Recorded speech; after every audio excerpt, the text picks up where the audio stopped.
Heavenly Father, we acknowledge your majesty, your kingship. We enthrone you with our thanksgiving and praises. You are the only one to be worshipped and adored. You alone have shown unconditional love for all of us. So we honor you today in the midst of our gathering. We praise you for sustaining us continually with your provision, with your protection, with your loving kindness and countless favors, despite our unworthiness. We thank you for this moment. You have given us another chance to enjoy the warmth of fellowship, to feel the energizing effect of gathering.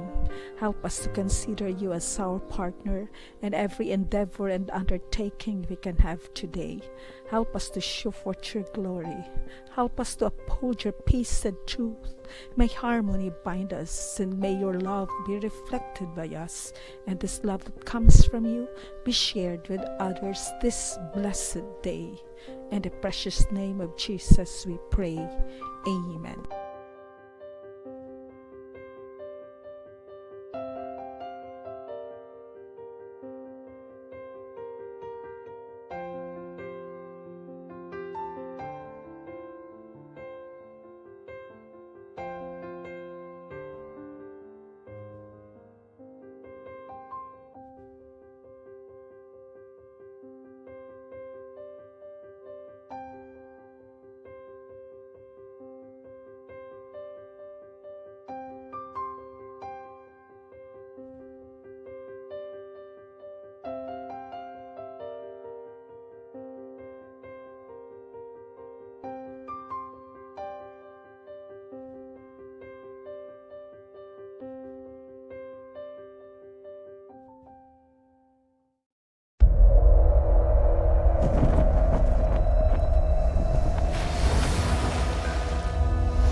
Mga kababayan, ang pambansang awit ng Pilipinas. Kayang magiliw, helas ng sinakanan, alam ng puso, sa dikit mo'y buhay. Lupang hinirang, tuyag ka ng magiting, sa manlulupin, di ka pasisingil, sa nagatak tutok sa simoy at sa langit mo pagaw, ay hinatang tulakaw.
so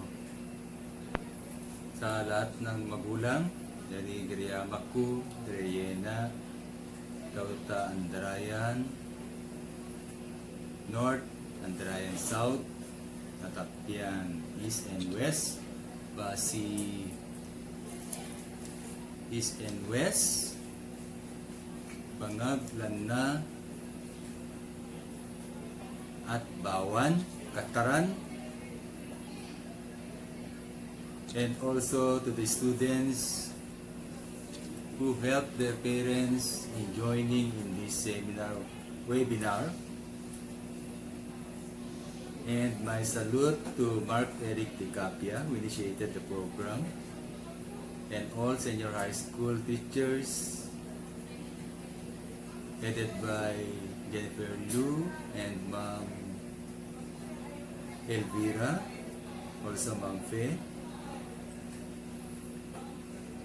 My fellow teachers na junior, kung may junior man na sumali, at sa lahat ng mga stakeholders ng Andarayan National High School na piyang uman itamganin. So sa ngayong agaw ay ikay makuang senior high school orientation. Ngayon nga orientation ay makagi o ano ba-discuss ngamin i-kwatam mamega po sa October 5 ngayari ipamega po na klase para ta school year 2020-2021.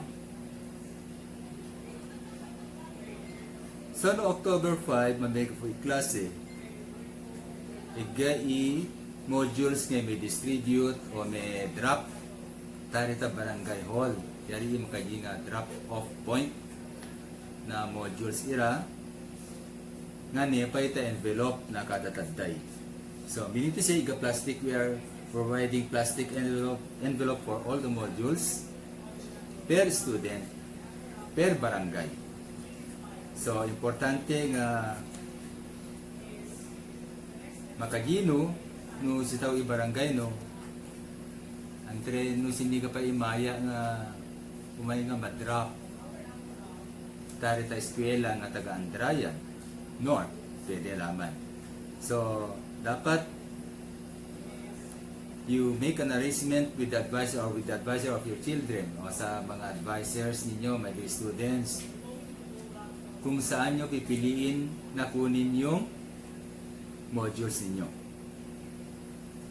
Okay, so sa mga panguma ay discuss na kakabulok ko yari makwaira antre no ani pana abing ani oras pangana abing ani or ay pangana parent kunugan pangana parent or guardian hindi abing bawal po lumabas ang bata na 21 years old below, so bawal.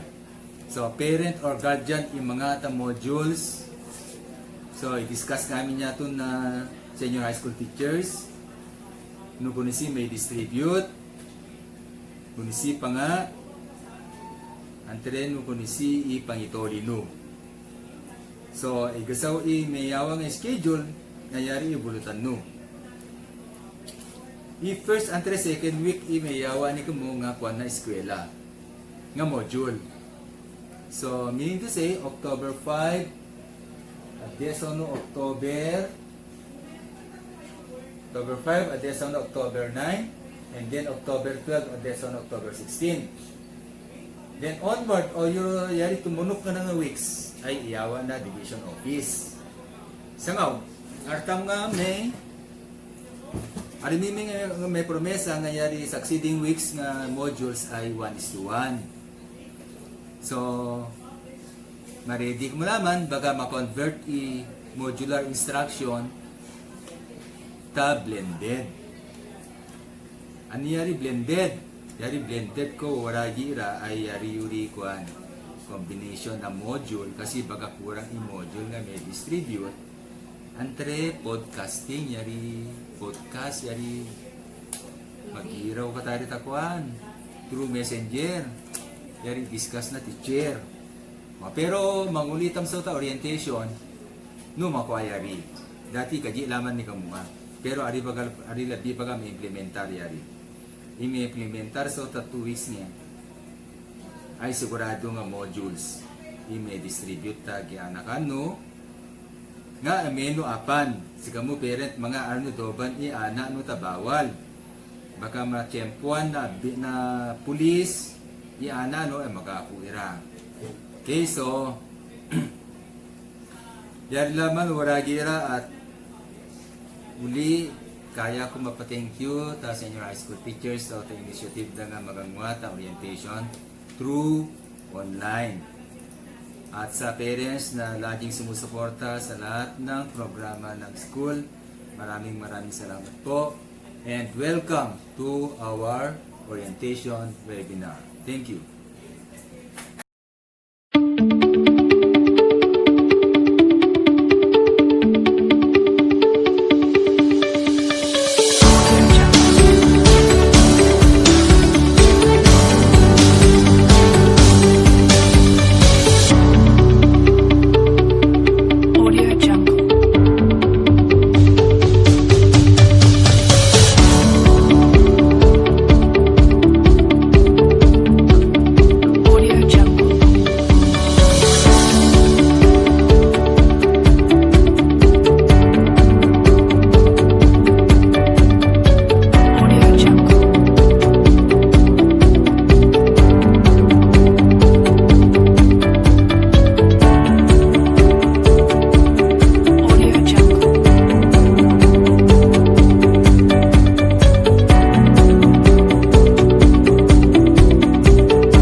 Jungle.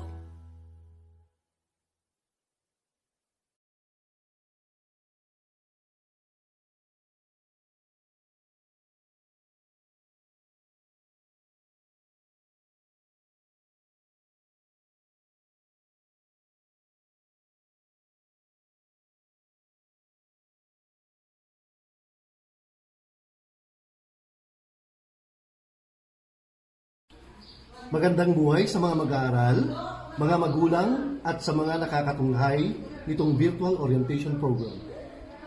Ang orientation program ay isa sa mga activities ng guidance. Dahil sa kasalukuyang COVID-19 pandemic, kaya tayo ay nagkaroon ng online orientation program ng mga magulang at mga mag-aaral. Ito ay may iba't ibang layunin. Una, para makilala ang bumubuo ng Andarayan National High School, its administration, faculty, and staff.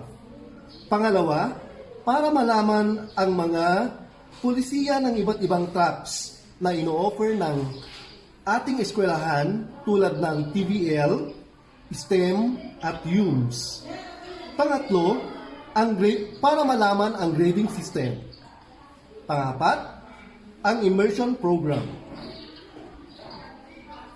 At para makilala ninyo ang iba't ibang sections at advisor ng grade 11 and 12. Sa pamamagitan nitong orientation, malalaman ng bawat pamilya ang adjustment na gagawin ng kanilang mga anak na gagawin ito sa kanilang mga tahanan.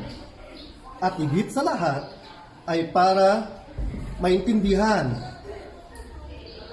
ang tinatawag na Basic Education Learning Continuity Plan na pinapatupad ng kagawaran ng edukasyon para makasiguro sa health and safety ng mga mag-aaral at mga kaguruhan, at ito ay prioridad. Ang susunod kong tatalakayin ay ang implementasyon ng homeroom guidance nitong kasalukuyang pandemic. Ang crisis na ito ay labis na nakaapekto sa teaching and learning process na ginaganap sa paaralan, at di maiwasan na mga mag-aaral ay di makaiwas sa dulot nito. Kung kaya't ang kagawaran ay ginagawa ng paraan at kasagutan nito ukol sa problemang ito, at ito ay yung BELCP na kung tawagin ay Basic Education Learning Continuity Plan.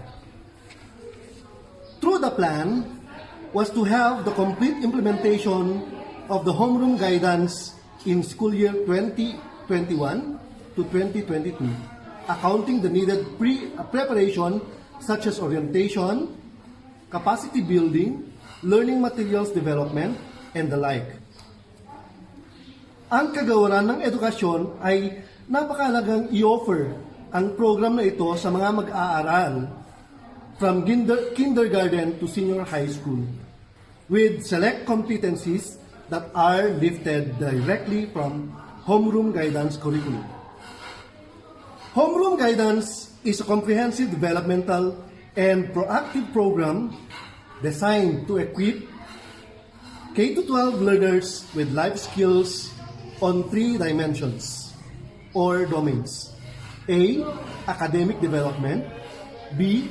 Personal and social development and career development.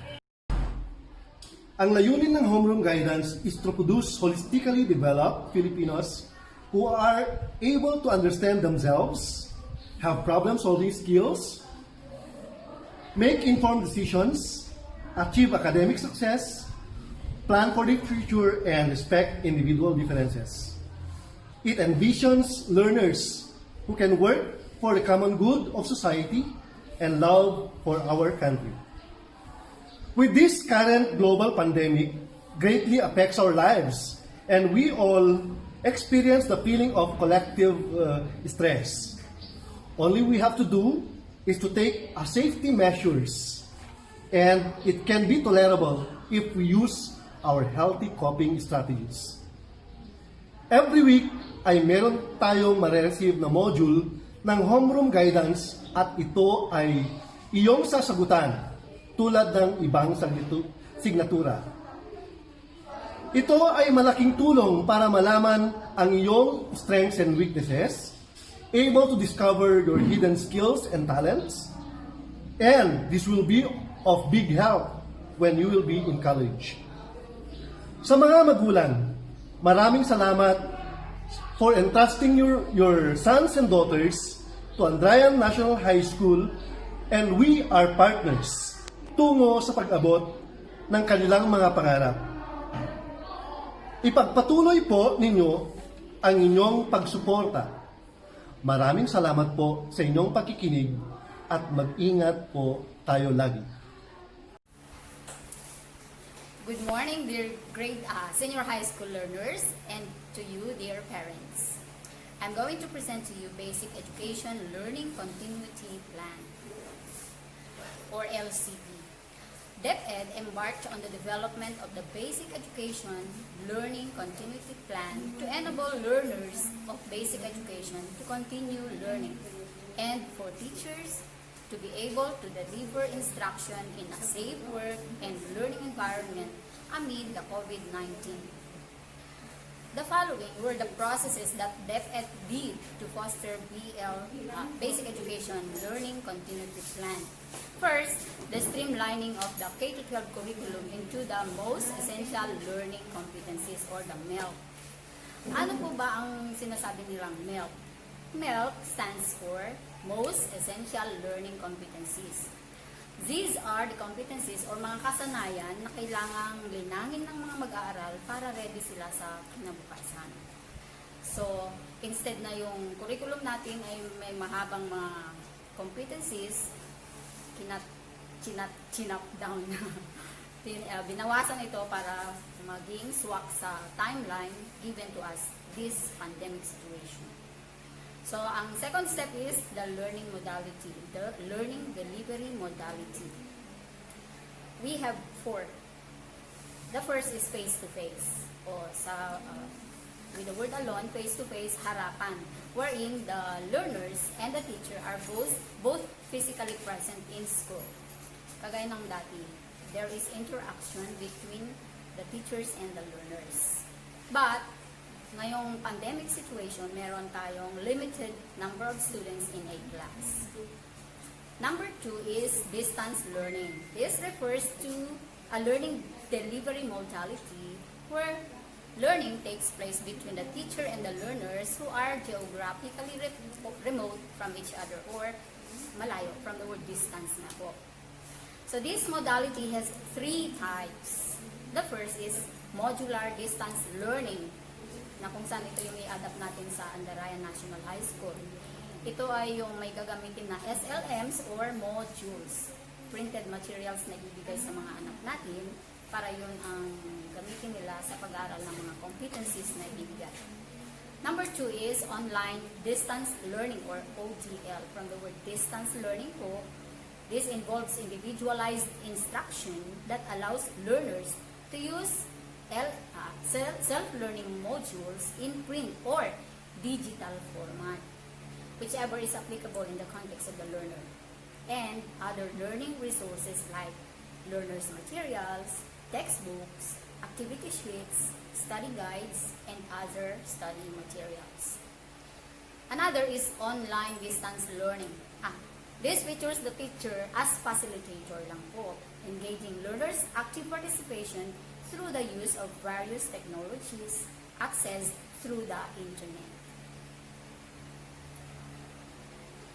Next is we have TV or radio-based instruction. This utilizes learning modules also, which are converted to video lessons for TV-based instruction and self-learning modules converted to radio scripts for radio-based instruction. Nakagawa na po tayo ng mga ito. In fact, the RBI scripts are already in the division office for recording para ready na pagpasukan na po. And then we have also blended learning. Our principal was saying we might be using blended learning. That's why nag-webinar po ang mga teachers ngayon. May mga kasanayan sila on the use of RBIs and podcasting. Kasi ito yung mga gagamitin under blended learning. So blended learning, my dear parents, this refers to a learning delivery that combines face-to-face with any or a mix of online distance learning, modular distance learning, and TV or radio-based instruction. So combination from the word blended, nagbe-blend na po yung iba't ibang modalities. So, we have the fourth one, homeschooling, or from the word homeschooling, the children or the learners will be provided ADMs or alternative delivery modes that aims to provide them with quality basic education that is facilitated by qualified parents, yung mga guardians or tutors who have undergone relevant training. So, sila po ang magsisilbing guro ng mga bata sa bahay. Homeschooling po, yung tawag doon na modality. So, sa Andarayan National High School, yung slides, ano ang modality na gagamitin sa Andarayan National High School? Pag-usapan natin kung ano yung mga LCP or Learning Continuity Plan na gagamitin ng Andarayan National High School. So, ang pangunahing alternative learning delivery modality ng Andarayan National High School, dear parents, ay ang modular distance learning, which I earlier mentioned po. Ang mga mag-aaral ay mabibigyan ng mga self-learning modules or printed modules. Ready na po ang mga yon. I-distribute na namin this week. So, paano mabibigyan ng modules ang mga mag-aaral natin? So, yun ang katanungang ating sasagutin. Ang mga modules ay ihahatid po sa mga barangay drop-off points sa mga barangay hall. Per barangay po yan, ng mga school frontliners na meron na pong na-assign sa amin na mag-distribute o magdadala ng mga modules sa mga barangay. Kukunin ng mga magulang po, magulang or guardian ang mga modules sa mga drop-off points. Hindi pwedeng kunin ng mga mag-aaral dahil nga hindi pa po pwedeng lalabas ang mga kabataan. Next na katanungan po, ano ang patunay na nakuha na ng mga magulang ang modules? Well, kinakailangan pumirma po ang mga magulang or guardian na kukuha ng module sa logbook pagkakuha at pag ibabalik na po yung mga modules, kailangan magpirma po ulit. Susunod, kailan kukunin ang modules sa mga barangay hall? Ang mga modules po ay kukunin ng mga magulang or guardian tuwing Lunes, bawat linggo. Every week po yan, every Monday lang po ang kuhanan. Samantala, ang pagpapasa or pagbalik ng mga module, answered modules po ay lingguhan at ibabalik sa barangay tuwing Biyernes po. So, ulitin natin, ang pagkuha ng module ay tuwing Lunes. Ang pagbabalik sa mga module sa drop-off points ay tuwing Biyernes. So, kailangan matapos ng mga bata ang mga activities doon sa module na yon within the week po. Kasi kailangan ibabalik ng Biyernes. Next question, lahat ba ay mabibigyan ng printed modules? Opo, yan ang kagandahan sa DepEd. Libre po ang mga modules. Lahat po ng estudyante ay mabibigyan ng libreng printed modules. Next, may bayad ba ang mga printed modules? Kaya ng nabanggit ko, libre po ang ating mga modules. Pero ito ang importanteng tandaan, hindi maaaring sulatan ang mga module po. So please, i-guide natin ang mga anak natin na huwag sulatan po ang mga modules. Kailangan nilang isulat ang kanilang mga kasagutan sa separate sheet or kahit na anong malinis na papel. We don't require them to even write their answers in notebooks kasi medyo mahal din ang mga notebooks. Basta yung read up maganda, clean sheet of paper na nababasa ang mga sagot ng mga bata. Yun po ang importante. Next, saan sasagot? Ayan, nasagot ko na pala yun. So, isusulat ang mga sagot sa mga activities na nasa module sa malinis na papel. Siguraduhin, isulat ang pangalan siyempre at section sa papel na may answer sheet to identify them kung saan kanino nga ang mga kasagutan nila. Magkasabay ba ang subjects na aaralin at sasagutan? Hindi po. Magbibigay ng schedule kasama ng module na susundin ng mga mag-aaral. So, mayroong schedule. Huwag kayong mag-alala. Kaya pina-easy na, pinadali na lahat para sa inyong mga anak. Bakit kailangan seryosohin ang modules? Itong magandang katanungan.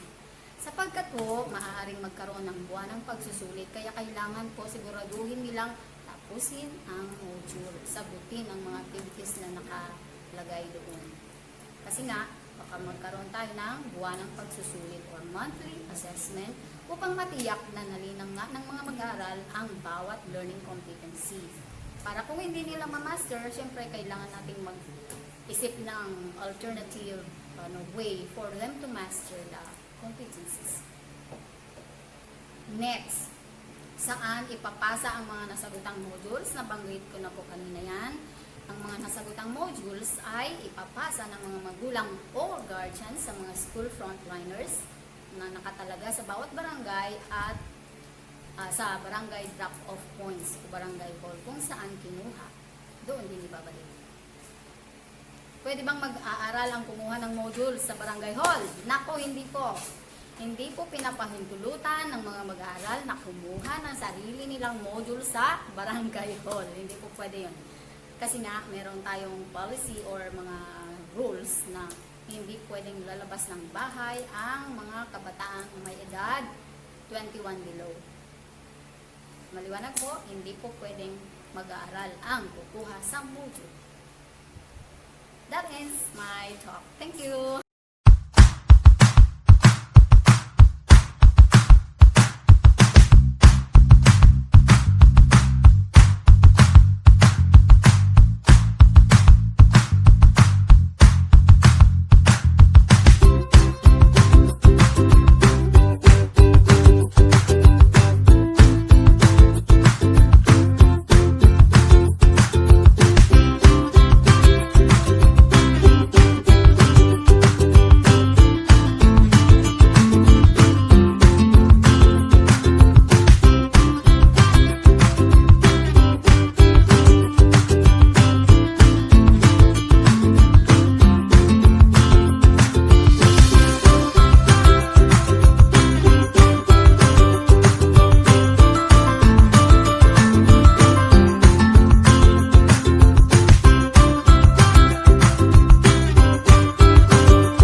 So minamahal namin mga magulang at mag-aaral ng Andarayan National High School. The Technical Vocational Livelihood or TVL track is one of the tracks offered under senior high school in Andarayan National High School. It is designed to provide students with job-ready skills that they will need in the future. But what really is TVL all about? What is its difference from other tracks? And what can you get from it? What are the strands under TVL tracks in our school? Technical Vocational Livelihood tracks deals primarily with technical vocational skills or TechVoc. These skills are requirements for the Certificate of Competency and National Certificate Level 2 that students will need, especially if they are looking for a career in hospitality industry, tourism, and business. The TVL track in our school offers home economics strand with 3 specialized subjects. Cookery with 320 hours, bread and pastry production with 160 hours, and food and beverage services with 160 hours. Home economics trains students with livelihood skills they can use for employment or in starting their new business. Whether your plan is to be chef or to be entrepreneur, home economics strand will teach you the essential knowledge you need to succeed in these careers. You will encounter interesting topics like cooking, baking, and food services. What can I do after I graduate from the TVL track? The best thing about TVL is that you will have a lot of options after senior high school. Getting your national certificate or NCs, that NCs that you will receive for you to pass the skills assessment of TESTA. Aside from this, you can also go to college or even apply for a job right away. What are the characteristics I need to have in order to succeed in this track? TVL prepares a student for a number of work fields. To succeed in this track, you ideally need to have these skills: communication skills, ability to communicate well with your clients and coworkers, critical thinking, ability to think and make smart decisions at the right time, body coordination, ability to maintain body coordination, especially with the eye and hands, when performing hands-on, labor-intensive tasks, tool savvy, ability to use modern and conventional tools and equipment needed in your profession. Troubleshooting skills, your ability to easily identify the source of problem and come up with effective solutions. And the last one, safety. Observing safety measures in your workplace at all times. Thank you.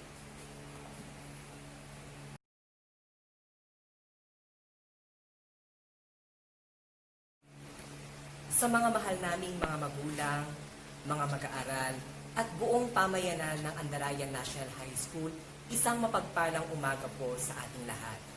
Ngayong umaga ay tatalakayin ko po ang mga sumusunod. Una, ano nga ba ang kursong STEM? Pangalawa, bakit STEM ang dapat piliin? At pangatlo, ano ang mga pakinabang sa pagkuha ng STEM? Ang STEM ay pinag-isang salita para sa Science, Technology, Engineering at Mathematics.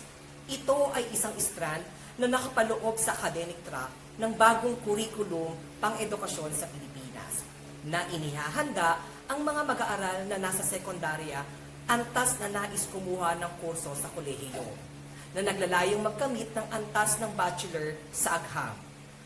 Kabilang dito ang agham pangkalusugan, agham pang-agrikultura, impormasyong pang-teknolohiya, arkitektura, pag-iinhinyero at kursong pang-medisina.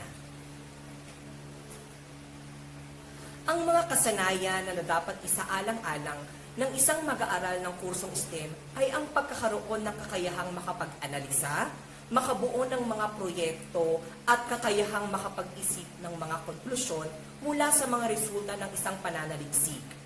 Kinakailangan din dito ang kasanayan sa matematika, agham at teknikal. Kinukonsidera din dito ang pagkakaroon ng abilidad sa pakikipagkomunikasyon, pagiging malikhain at kakayahang mamuno. Isa rin sa mga layunin ng pag-aaral nito ay ang mamulat ang mga kabataan patungkol sa patuloy na pagbabago ng mundo, dulot ng lumalagong pang-industriya ng teknolohiya sa buong mundo.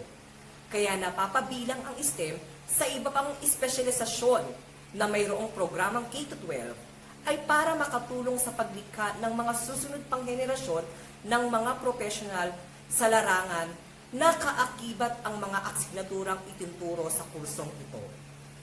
Halimbawa na rito ay ang mga inhinyero, doktor, arkitekto at iba pa.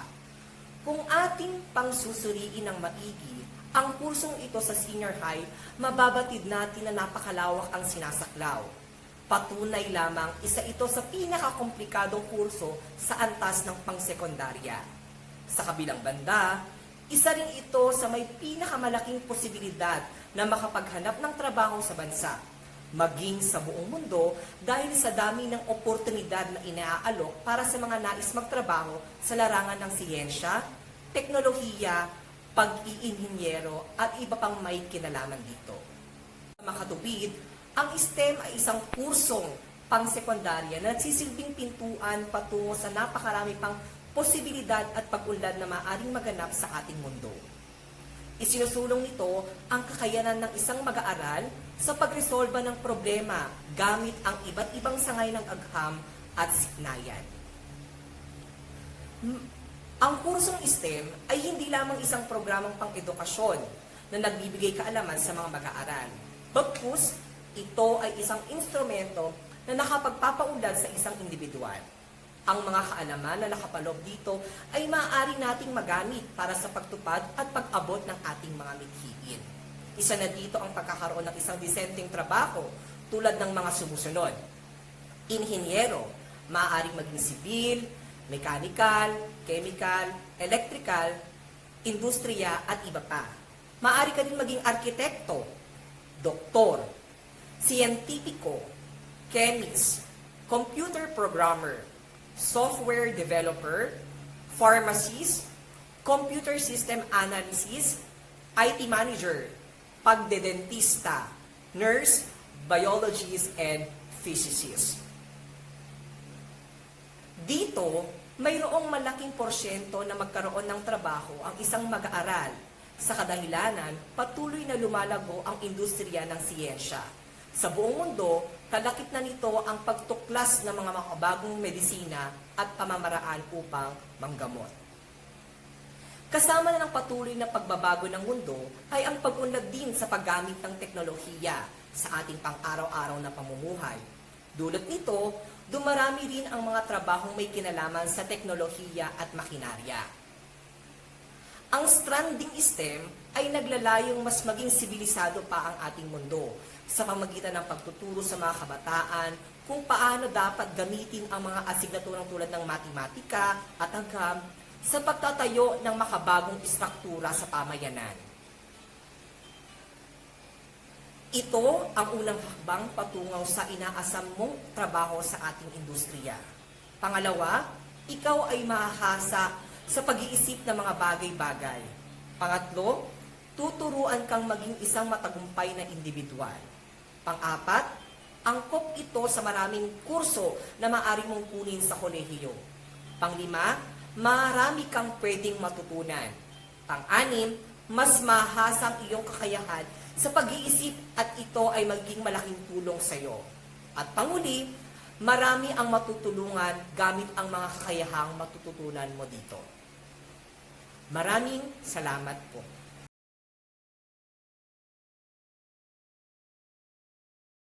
Umaga, mga mag-aaral at mga mahal nating mga magulang. Welcome to the Senior High School Department. Welcome, students of Humanities and Social Sciences. Some may have fully established in their minds that Humes is the perfect strand for them. But I'm also certain that there are still some who's doubting whether Humes is the most suitable. Whatever reasons you might have, allow me to clarify and inform you about humanities and social sciences. Humes has very broad fields of studies. You will get to learn about philosophy, psychology, politics, law, literature, religion, arts, and the human condition. In short, we are studying the science of man, his behavior, and his society.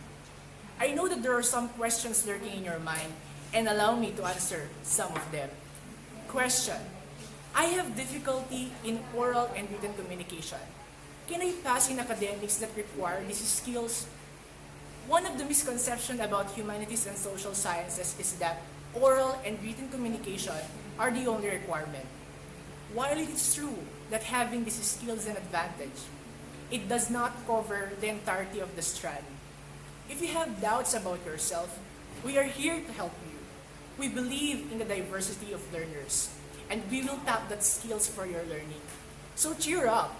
It will not be developed overnight, but I am most certain you can and you will harness those hidden skills. Question: is Humes easy? Let me tell you that all fields of studies require concentration to learn. All strands of senior high school likewise necessitate your dedication to learn. In Humes, we will help you develop your civic mind, your critical thinking, your creative thinking. I personally acknowledge that it is never easy, but I believe that as long as you are willing to learn, you will progress. It is always in your hands. So, why humanities and social sciences? Simple. Humes is relatable. Humes is relevant. You get to figure out the way of thinking and the mindset of people. You will be introduced to various ideas of scholars, from Malinowski to Plato, to Rizal and Herbert Spencer. You will have a new perspective and view of the people and events around you. And If you want to be a lawyer, an investigator, a law enforcer, a psychologist, a politician, a legal officer, a teacher, or other relevant profession, hop in. You are in the right track. Once again, our pleasure to have you in Humanista. May our mantra of Cogito be with you all. God bless.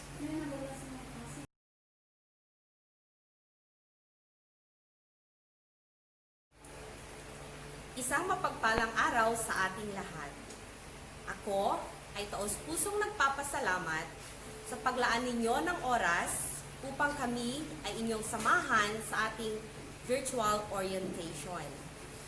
Ako ay naatasang magbigay ng pagpapaliwanag kung paano po natin i-assess ang ating mga mag-aaral, gayong alam po natin na sila ay mag-aaral mula sa kani-kanilang tahanan o iyong tinatawag nating modular distance learning. Malimit, ang nagiging katanungan ay, kung nasigapen yung agrado ni memestra ira, kani anak, no itera mambanga maganak yung magtuldungin. Kasano mo maikan ti grado dagiti ubing, no naganak mo ten tagi suro. Paano nga ba gagraduhan ang ating mga mag-aaral? Mahalaga pa rin ba ang magkaroon ng assessment sa new normal? Napakahalaga po ng learning assessment upang matukoy ang progress ng isang mag-aaral. Mayroon tayong dalawang klase ng assessment. Una ay ang formative assessment na naibibigay sa mag-aaral bago, sa kalagitnaan, o sa pagtatapos ng isang aralin. Ito ay isinasagawa upang malaman kung epektibo nga ba ang isang learning instruction. Maaari itong itala, ngunit hindi ito bahagi ng pag-compute ng grado. Ang ikalawa ay ang summative assessment na ibinibigay sa mag-aaral pagkatapos ng isang aralin, unit o chapter. Ang tanong, paano ma-assess ni ma'am o ni sir ang isang mag-aaral? Kalakip ng mga learning modules na ibinibigay sa mga mag-aaral ay ang mga learning activity sheets. Doon ay may mga printed quizzes at mga gawaing kailangang matapos ni learner sa loob ng oras na nakasaad sa kanilang weekly home learning plan. Isisilid ni learner ang kanyang mga natapos na gawain sa kanyang envelope kasama ng mga modules at ito ay ibibigay sa gurong na atasang mangolekta sa mga ito sa araw ng Biyernes. Pagbalik ng mga gawain ng ating mga mag-aaral sa kanilang mga guro, ay uupuan naman ito ng mga subject teachers, iwawasto at pag-aaralan kung naging epektibo nga ba ang naibigay ng modules sa mga mag-aaral natin. Kanila itong iwawasto, itatala, at maaaring ilan sa mga ito ay magiging basehan sa pagbibigay ng grado sa mga mag-aaral. We have three components of assessment. First is the written work, second is the performance task, and the quarterly assessment. Written work assesses learners' understanding of concepts and application of skills in written form, kagaya ng written quiz, long quiz, pagsulat ng komposisyon o paggawa ng diaries. Sa pamamagitan ng written works, na ihahanda rin ang mag-aaral para sa quarterly assessment. Sa performance task, students are involved in the learning.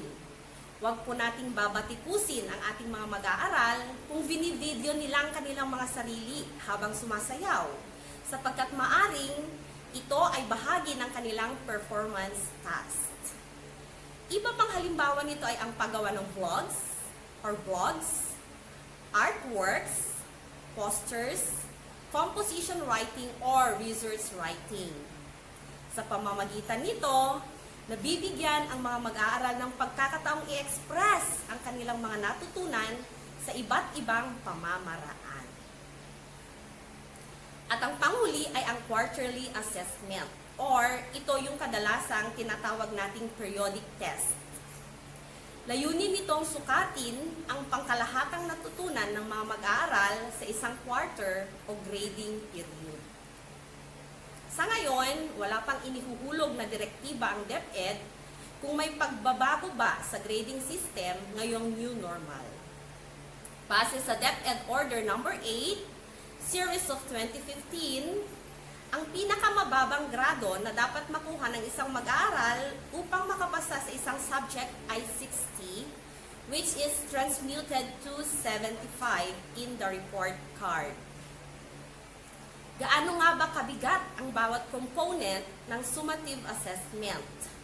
Para sa senior high school core subjects or the general education embedded in the senior high school curriculum, these are languages, literature, communication, mathematics, philosophy, natural sciences, and social sciences.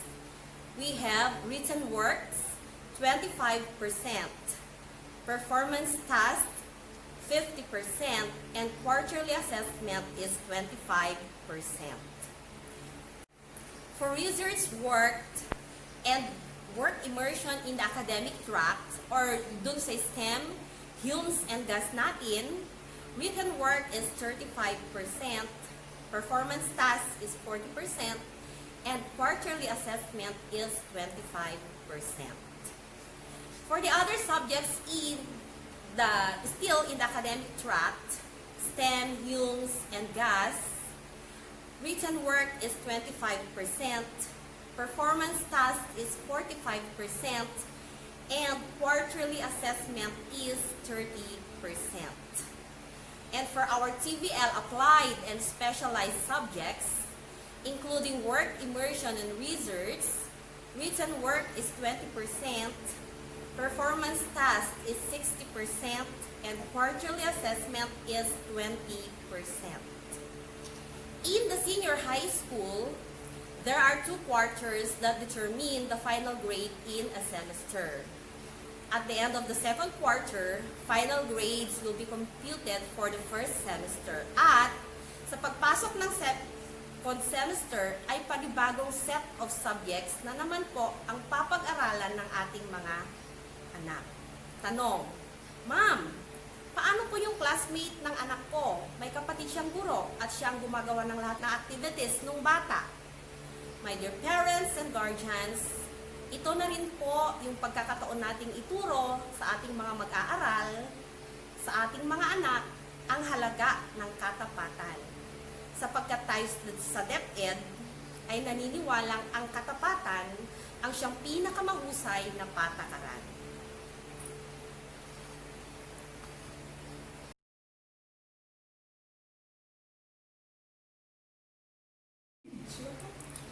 Good morning, everyone. Thank you, Sir Mark, for this opportunity given to me to speak about work immersion. I know very well that this is one of the queries that our parents and the grade 12 learners would really like to ask.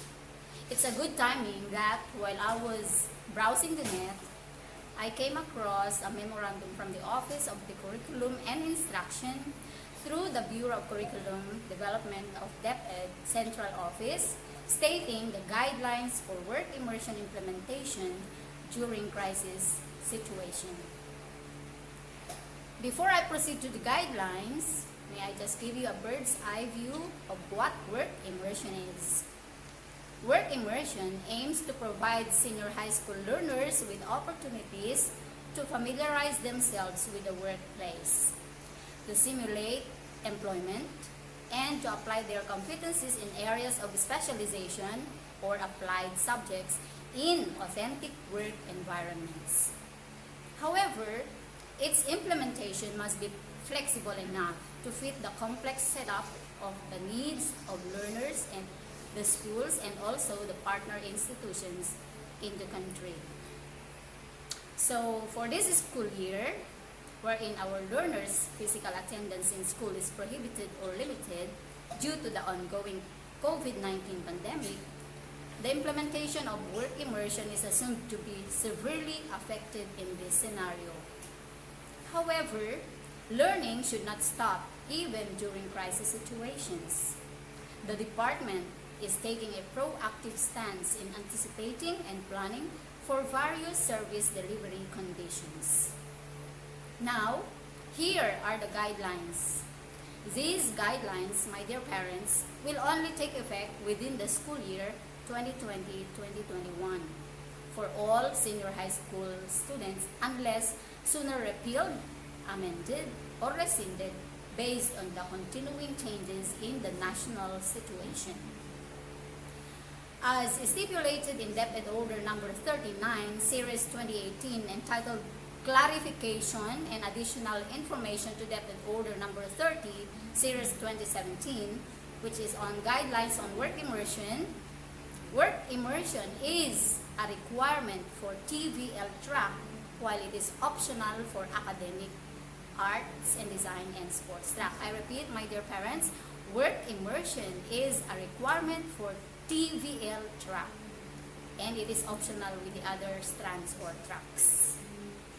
So for academic track, the following suggested activities guided by the attached MELCs or the most essential learning competencies are provided.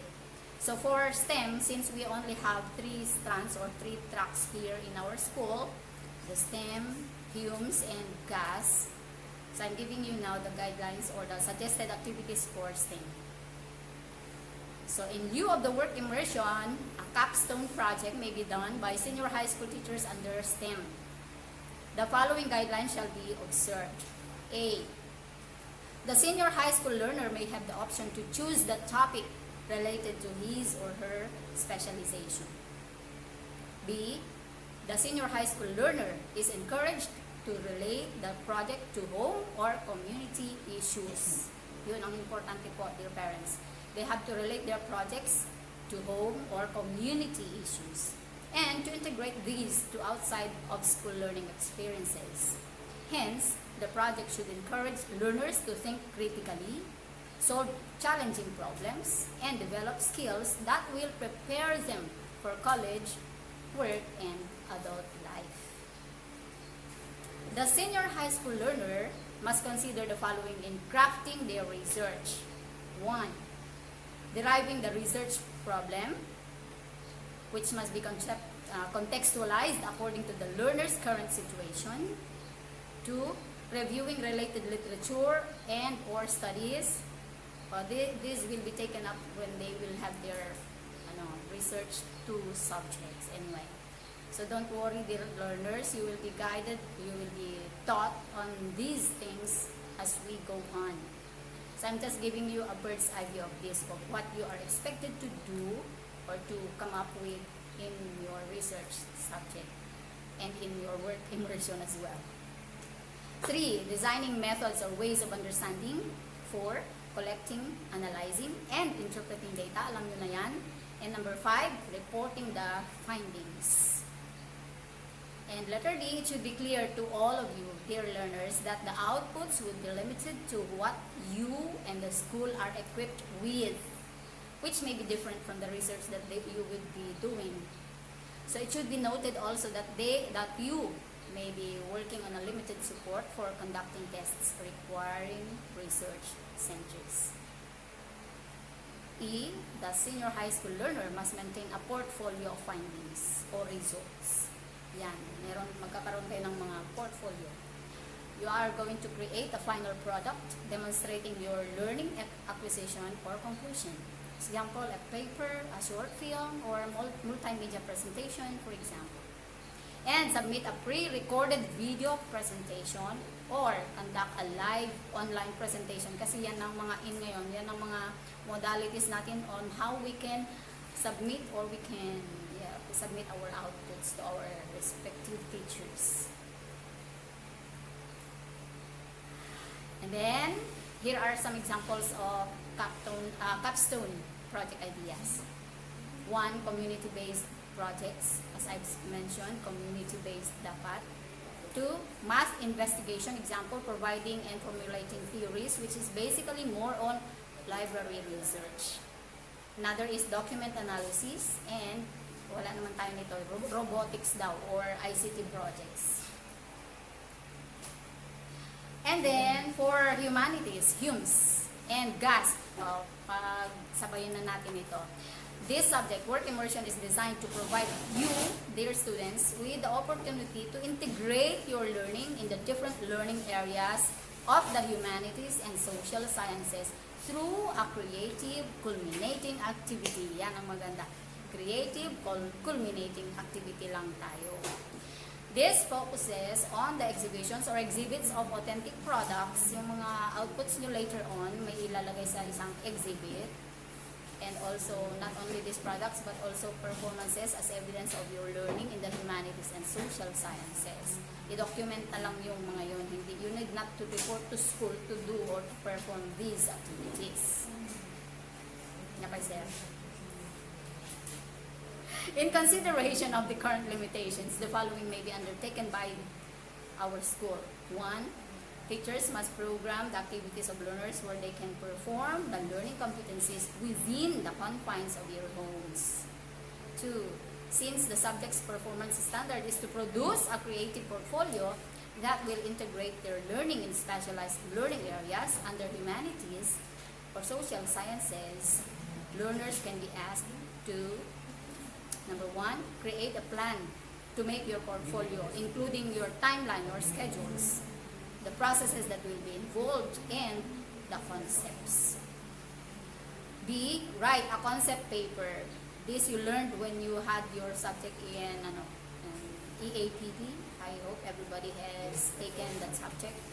Writing concept papers. I hope you can already produce a concept paper because that's one of your outputs, expected outputs in your work immersion. C. You are to write insights after each part of portfolio has been completed. D. You have to compile all outputs to include in your portfolio. Kasi yun na lang talaga ang basehan ng ano ninyo. Whether you will fail or you will pass work immersion.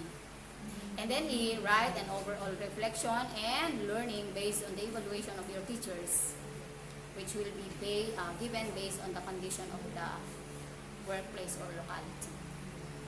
So, you have to take note that all lessons and activities of work immersion or its equivalent shall be delivered using different modalities applicable to the learners and school.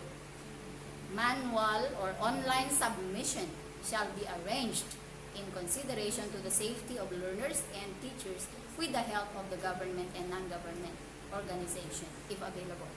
Anyway, your outputs will be dropped in drop boxes in your respective barangay hall. So you need not to come to school to submit your portfolios or outputs. Okay?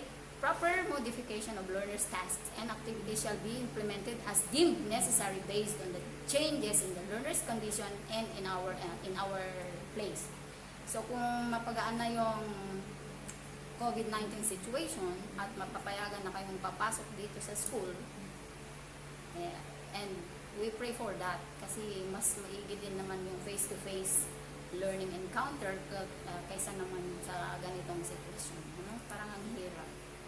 All progress monitoring and evaluation, including submission of reports on the implementation of work immersion or its equivalent, shall be conducted using different modalities applicable and appropriate in all government levels, but still guided by the provision of DO 39 Series 2018.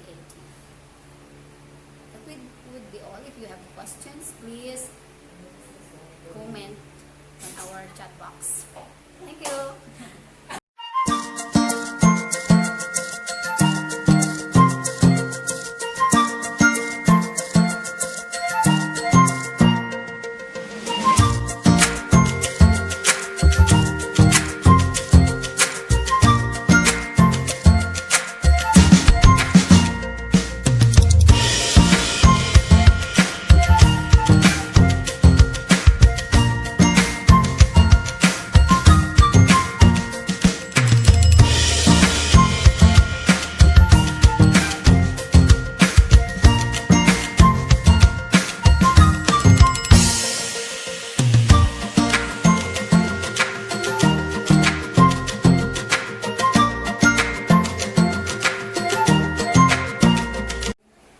Blessed day to all. Welcome to Senior High School Orientation 2020.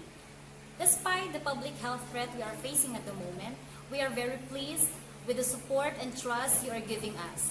This new normal education entails great adjustments for all of us, especially to our learners.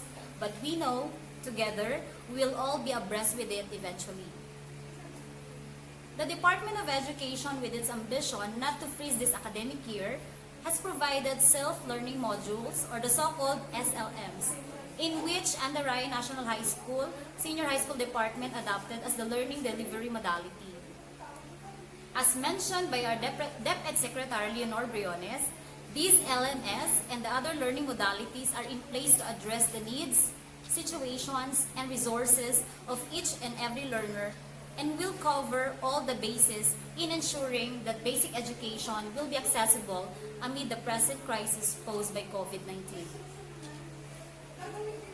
In this slide, what do we expect from our learners in this new normal education setup? So these are the things we expect from them. First, this modality is a self-paced learning, thus requires good time management. Modules will be given to students to study on their own. Also, they are expected to accomplish the tasks indicated in their modules at a given time.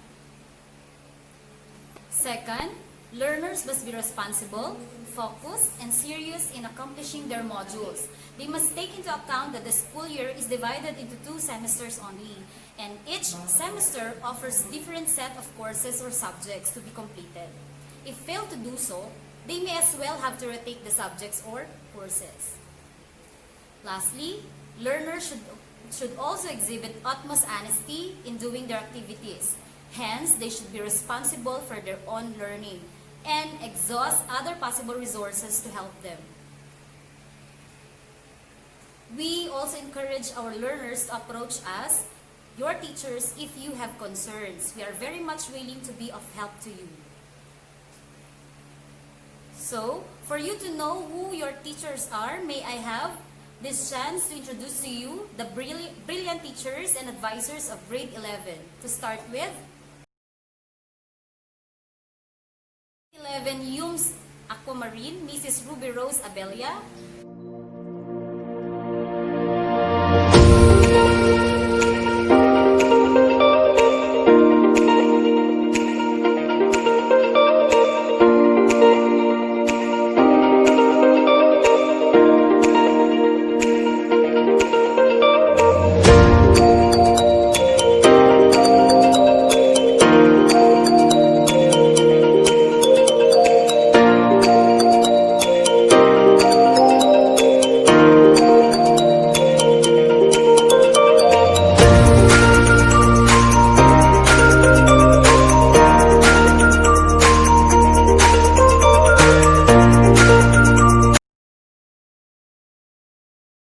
Yums Diamond, Mrs. Maylin Calata.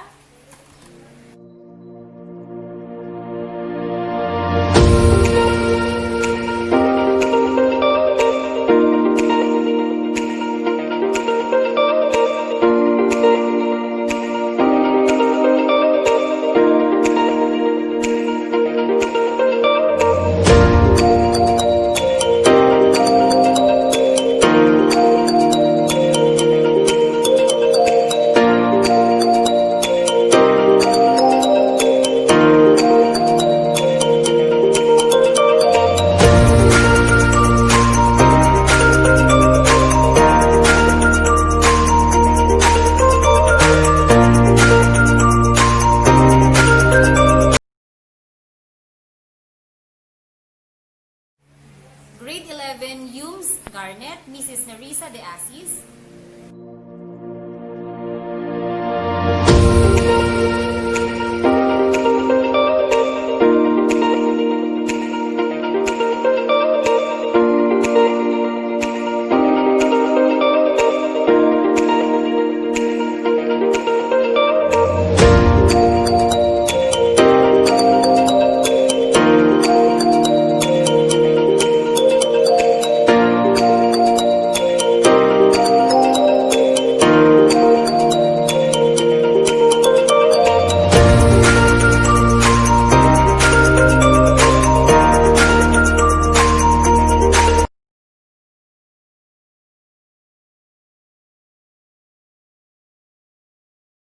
Grade 11 TVL Amethyst, Mrs. Hazel Pagulayan.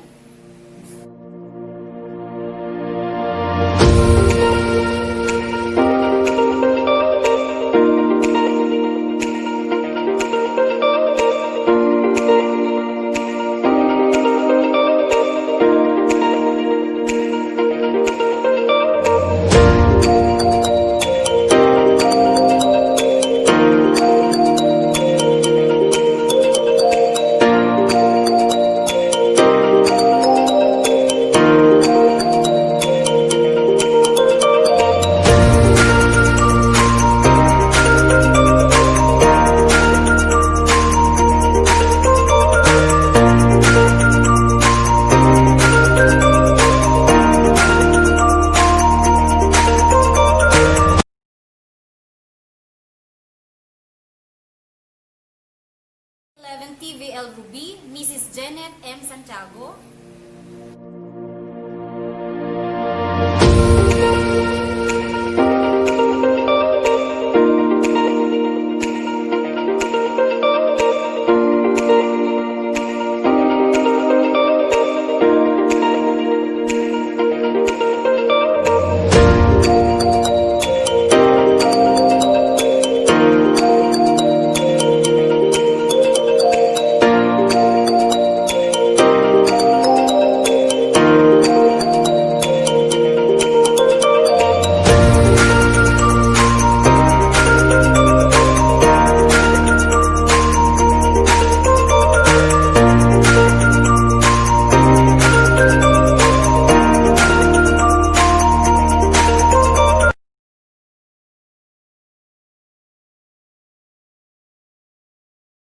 STEM Zircon, Mr. Roberto Tagiga Jr.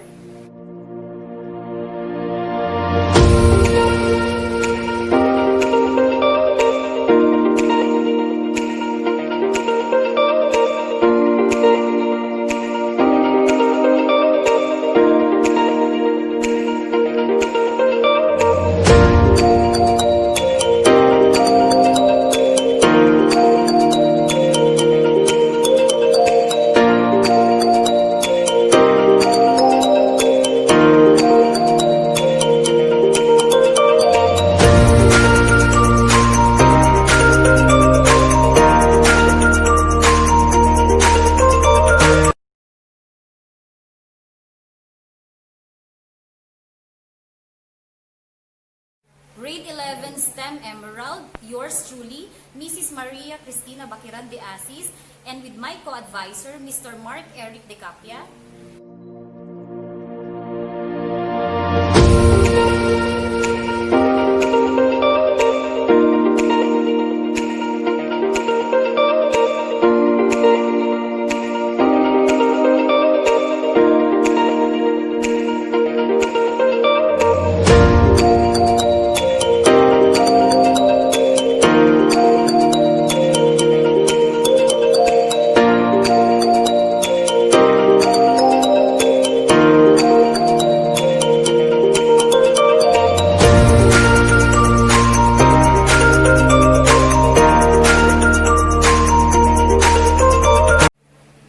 In behalf of the Grade 11 advisors, we warmly welcome you to this school year 2020-2021.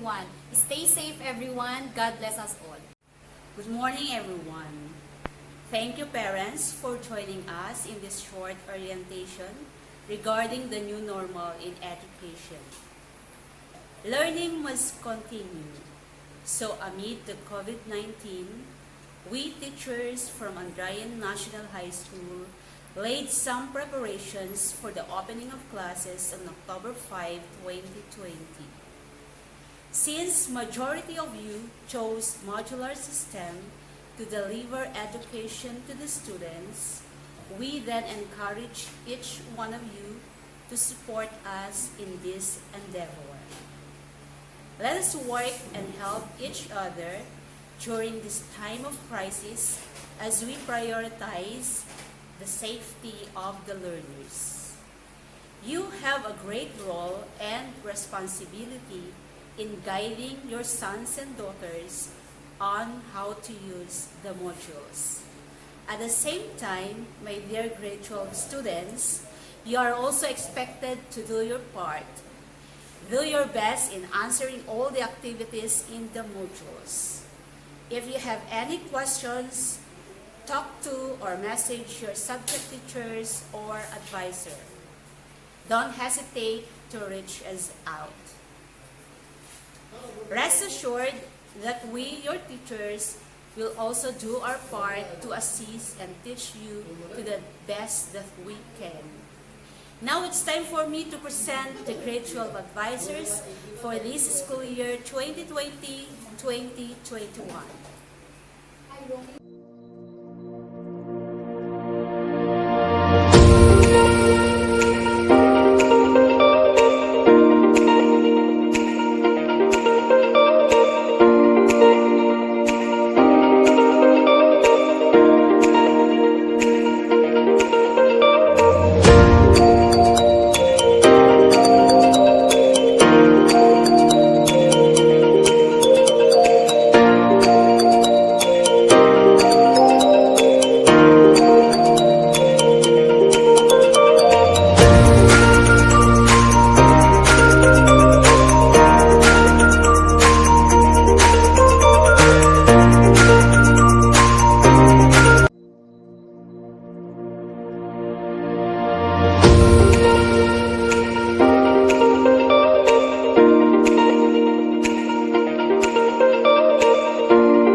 Let us all be healthy. Keep safe, everyone.